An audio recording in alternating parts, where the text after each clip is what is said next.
série de vidéos sur les polynômes du second degré, nous allons étudier les variations de ces polynômes. L'idée de cette vidéo est de montrer que quand on connaît la forme canonique d'une fonction polynôme du second degré, eh bien on peut en déduire son maximum et son minimum. Nous allons dans cette vidéo effectuer une démonstration qui va être théorique, pas forcément très simple. D'autres vidéos suivent en donnant des applications concrètes qui permettent d'appliquer cette démonstration, qu'on ne vous demande pas d'être capable de restituer intégralement, mais au moins de suivre et de comprendre. Donc on va partir d'une fonction polynôme de degré 2, mise sous la forme ax carré plus bx plus c, et on sait, c'est montré précédemment, que toute forme polynomiale sous forme développée peut se mettre sous forme canonique a facteur du carré d'x moins alpha plus bêta, avec les valeurs d'alpha et bêta qui sont rappelées. On va étudier en premier cas la situation où le réel a est négatif.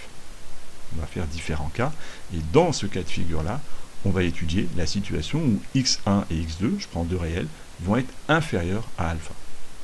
J'ai donc une inégalité, je vais soustraire alpha à chacun de mes membres, le sens de l'inégalité est donc conservé, et j'obtiens cette première inégalité, x1 moins alpha, est donc inférieur à x2 moins alpha, qui est donc inférieur à 0. Je sais que la fonction carré est décroissante pour les valeurs négatives, donc à ce moment-là, en élevant au carré mon inégalité, eh bien l'inégalité change de sens, j'étais inférieur, je deviens supérieur, parce que les images et les antécédents sont rangés dans l'ordre inverse, dans le cas d'une fonction décroissante sur un intervalle, ce qui est le cas ici. Donc je peux déduire que dans les conditions dans lesquelles je travaille, c'est-à-dire pour des valeurs négatives, le carré de x1 moins alpha est donc supérieur au carré de x2 moins alpha. L'objectif est de proche en proche de retrouver l'expression de la forme canonique.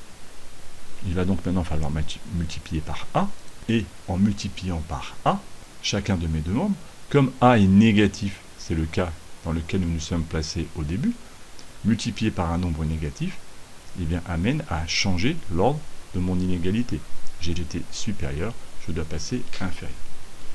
Au final, cette inégalité que j'ai ici amène que a, facteur du carré de x1 moins alpha, est inférieur à a, facteur du carré de x2 moins alpha. Il ne nous reste plus qu'à ajouter bêta à gauche et à droite, ajouter une quantité à une inégalité ne change jamais l'ordre de la hiérarchie. Donc, on a cette inégalité qui est vraie dans les conditions qui sont proposées, ce qui revient à dire que dans la situation dans laquelle nous nous sommes posés, f de x1 est inférieur à f de x2. Nous avons montré que dans le cas où a est négatif, prendre deux réels x1 et x2 inférieur ou égal à alpha implique que f de x1 est inférieur à f de x2. Les antécédents et les images sont rangés dans le même ordre. Cela signifie que ma fonction, dans ce cas-là, est croissante sur l'intervalle moins l'infini alpha, puisque mes antécédents sont pris sur cet intervalle-là. J'ai donc fait cette première démonstration. Nous allons donc maintenant travailler avec des x1 et x2 qui sont supérieurs à alpha, en gardant le cas où a est négatif. C'est ce que nous commençons à faire, et de la même façon que tout à l'heure, en enlevant alpha de chaque côté, on arrive à cette égalité. On va donc élever au carré, comme on n'a plus que des nombres positifs, la fonction carré étant croissante sur R+, l'inégalité là ne change pas de sens, elle s'écrit comme ceci. En multipliant à gauche et à droite par a qui reste négatif, eh bien l'inégalité change de sens, c'était inférieur, cela devient supérieur, et on peut ajouter bêta à gauche et à droite comme tout à l'heure. On a prouvé dans cette situation f de x1 est supérieur à f de x2. La hiérarchie, pour le coup, sur cet intervalle-là est inversée. La fonction f va être décroissante sur l'intervalle alpha plus l'infini. Au final, voilà ce que nous avons prouvé. Si a est négatif, la fonction est strictement croissante sur moins l'infini. Comme la fonction carré est décroissante pour les valeurs négatives, on a alors, l'ordre est inversé, attention, voilà ce que nous avons prouvé. Il nous reste à faire la même démonstration maintenant dans le cas où a est positif. On prend x1, x2 inférieur à alpha, on fait moins alpha de chaque côté. Comme la fonction carré est décroissante pour les valeurs négatives, les images et les antécédents sont rangés dans l'ordre inverse. On a le carré d'x1 moins alpha qui devient supérieur au carré de x2 moins alpha. Et en multipliant par a qui est positif, on prouve ici que f de x1 est supérieur à f de x2. La fonction va donc être décroissante sur le premier intervalle. Et inversement sur le deuxième intervalle où x1 et x2 sont supérieurs à alpha, nous avons toujours la même démonstration. Comme les nombres sont positifs, la fonction carré étant croissante, la hiérarchie est respectée pour l'inégalité avec les carrés. Et en multipliant par a, eh bien l'inégalité reste conservée, puisque a est positif, et on prouve que f de x1 est inférieur à f de x2, et donc que la fonction est croissante.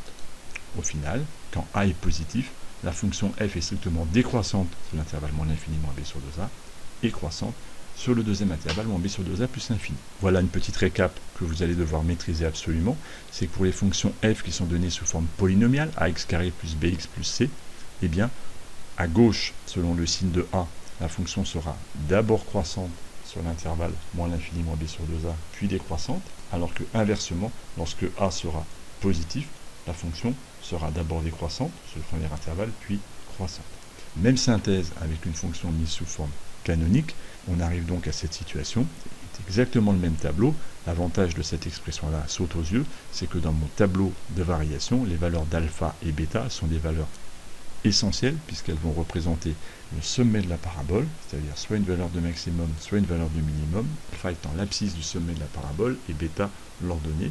Cette vidéo est maintenant terminée, il ne vous reste plus qu'à mettre en application ces deux résultats, ce qui est traité dans les vidéos suivantes.